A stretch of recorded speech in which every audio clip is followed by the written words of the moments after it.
आज के case studies के इस लेक्चर में बात होगी पत्नी के द्वारा 1, 2, 3, 4, 5 केस लगा दी जाती है और पति चाहता है कि सारे के सारे केसेस एक साथ खत्म हो जाएं और मुझे डाइवोर्स भी मिल जाए और साथ में मुझे एलुमनी और मेंटेनेंस ना देना पड़े।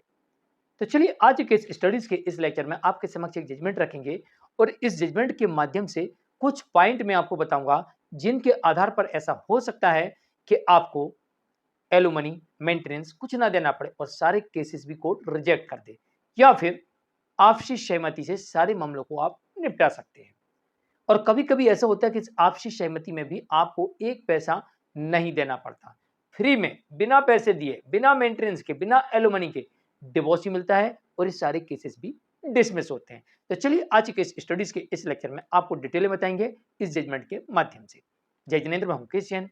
वीडियो को लाइक और शेयर कर दीजिए और इस तरह के जजमेंट्स के लिए दिए गए नंबर पर व्हाट्सएप पर संपर्क कर सकते हैं। चलिए शुरुआत करते हैं। दरअसल इस मामले में यह कहा गया है कि पति पत्नी के बीच में आपसी मनमुटाव जो होता है ये अत्यंत पीड़ादायक होता है। अब कोर्ट में साबित करना है, अगर पति ये साबित कर देता है कि जो ये मनमुटाव चल रहा है और जिससे तकलीफ हो रही है तो पीड़ित मैं हूं, मेरी कोई गलती नहीं है, पत्नी मुझे मानसिक तौर पर, शारीरिक तौर पर पीड़ा दे रही है और जो उसने पीड़ा दी है उस पीड़ा के खिलाफ आपने केस भी दर्ज करवा दिया। उसने मारा पीटा, आपने पुलिस बुला ली, उसने डराया धमकाया, आपने कंप्लेंट कर दी। तो इन परिस्थितियों में कोर्ट कह रही कि जब इस तरह की परिस्थितियां बनती हैं जहां पर अपनी सुरक्षा, अब डर लगने लग रहा मुझे कि भाई ऐसा ना हो कि पत्नी कल के दिन मेरी हत्या कर दी, क्योंकि वो तो बोल रही तेरा मर्डर कर दूंगी। उस दिन ऐसा चाकू उठाया और मेरे को मारने दौड़ी। अब तो मैं इसके साथ रह नहीं सकता। मेरे घर पे सीसीटीवी लगा हुआ था, उसमें सारा चीज रिकॉर्ड हो गया। दो पड़ोसी खड़े हुए थे, उन्होंने देख लिया मेरी पत्नी मुझे जान से मारने का प्रयास कर रही थी, कोई षड्यंत्र रच रही थी या फिर खाने में जहर मिला दिया। इस तरह की तमाम घटनाएं हो सकती हैं। ऐसा पत्नी के साथ भी हो सकता है कि अगर पत्नी भी कोर्ट में साबित कर दे कि उसके पति ने उसके साथ में मारपीट की है, उसके परिवार वालों ने उसे मारपीट की है, उसे घर से बाहर निकाल दिया है, उसकी जान खतरे में है, उसकी हत्या करने का प्रयास किया गया है, उसका उत्पीड़न किया जाता है, शोषण किया जाता है, अगर ऐसा पत्नी भी साबित कर दे तो फिर पति और उसके परिवार के लोग जेल चले जाएंगे और ऊपर से यहाँ पर पत्नी डिवोर्स भी ले लेगी और वो भी मेंटेनेंस और एलुमनी के साथ। लेकिन अगर पति ने कंप्लेंट भी कर दी अपने ऊपर हुए उत्पीड़न की और कोर्ट में साबित भी कर दिया, तो ऐसी स्थिति में यहां पर पत्नी को कुछ नहीं कोर्ट देगी और ऊपर से उसके द्वारा लगाए गए आरोपों के सबूत ना होने की वजह से उसके सारे केसेस खत्म कर देगी, ये कहते हुए कि भाई पति ने देखो, पति के साथ आपने जो किया उसका उसके पास में पूरा सबूत है।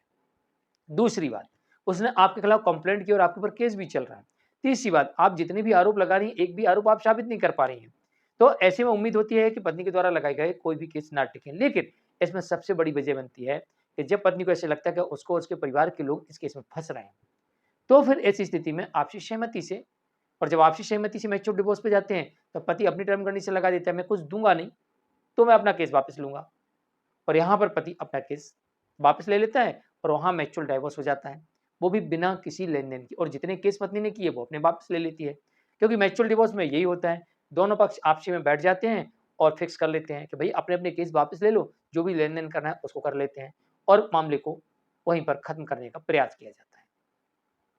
तो आपसी सहमति से अगर आप लोग जाते हो, और यहाँ पर जिसका पल्ला भारी रहेगा आपसी सहमति में, तो यही होता है जब म्यूचुअल डिवोर्स लेते हैं तो उसमें म्यूचुअल डिवोर्स में यही होता है कि भाई आपने सामने वाले के ऊपर केस कर दिया और फंस गया, अब उसे लग रहा कहीं सजा ना हो जाए तो वो झुक जाता है, या फिर सामने वाले पक्ष को जल्दी शादी करने की हो तो उसे रहता है भाई मेरे को जल्दी शादी करने से छुटकारा चाहिए हर हाल में, तो वो झुक जाता है कि चलो भाई ठीक है कुछ मत दो, अपने अपने केस उठाओ, कहानी खत्म करो। या फिर दूसरा ऑप्शन होता है कि भैया हमको स्थायी भरण पोषण दे दो, हमको इतना पैसा दे दो, और यहाँ पर म्यूचुअल डिवोर्स कर लेते हैं अपन और अपने अपने केस निपटा लेते हैं। तो दोनों पक्ष अगर सहमत हो गए तो म्यूचुअल डिवोर्स में इस तरीके से ये मामले निपट जाते हैं और इनमें सारे के सारे केसेस रद्द हो जाते हैं।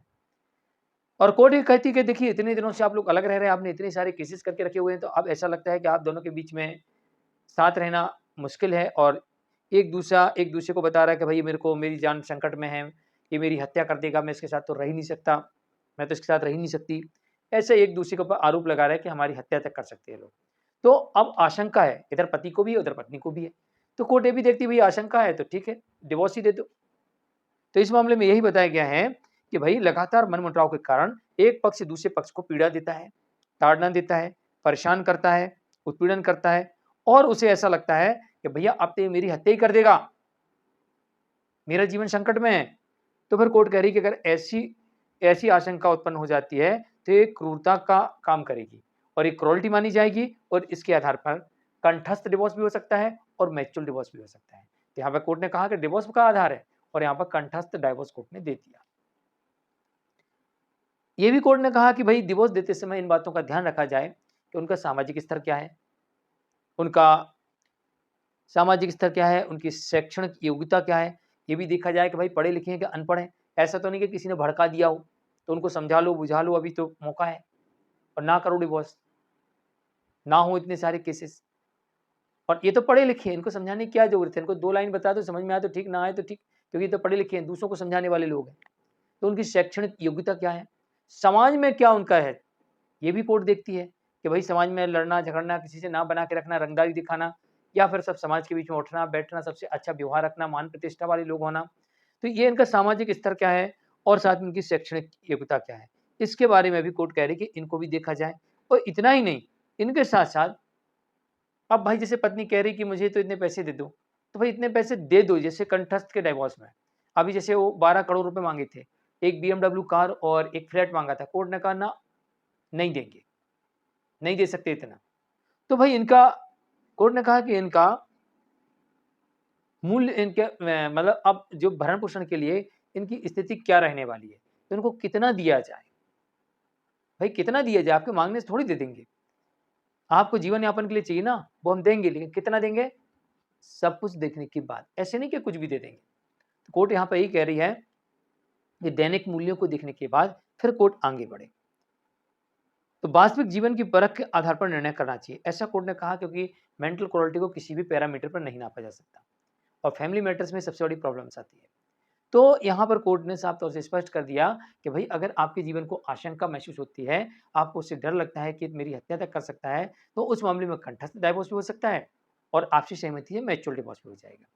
म्यूचुअल होगा तो आप लोग आपसी टर्म कंडीशन रखोगे, तो जिसका पल्ला भारी होगा उसी के फेवर में जजमेंट जाएगा।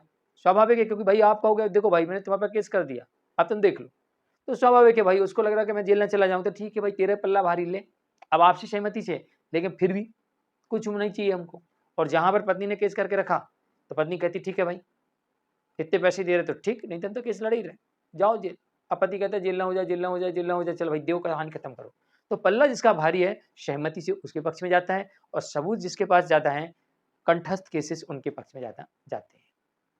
जजमेंट आया था सुरेश गुर्जर वर्सेस श्रीमती उषा गुर्जर के मामले में और यहाँ पर मानसिक क्रूरता के आधार पर आपसी मनमुटाव की वजह से इस मामले में डिवोर्स हुआ। सारी बातें कोर्ट ने कही, इसलिए मैंने विस्तार से आपको बताया क्या-क्या प्रभाव पड़ सकता है इन सब बातों से अलग-अलग केसेस में। आज के लिए इतना ही। मैं मुकेश जैन, नमस्कार।